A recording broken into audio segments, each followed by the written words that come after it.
रास्ता छोड़ दे। भाई हर आदमी का हाथ लगाना जरूरी नहीं है। हर आदमी अगर ये कोशिश करेगा तो हजरत का जनाजा पहुंचना मुश्किल हो जाएगा कब्र तक। का है इस तरह मगरिब की नमाज हो जाएगी।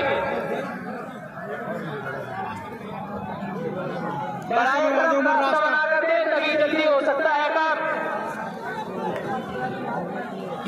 लोगों के लिए आसानी पैदा करें भाई, लोगों के लिए आसानी पैदा करें।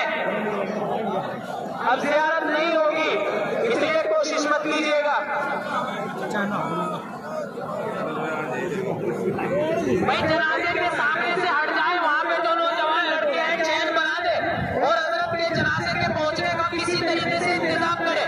जो नौजवान लड़के जनाजे के सामने हैं वो होशियारी से काम है और वहां चैन बना दे।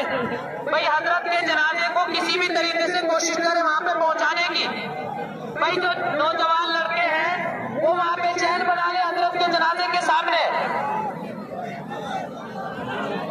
भाई समझदारी से काम ले सभी हजरत, भाई समझ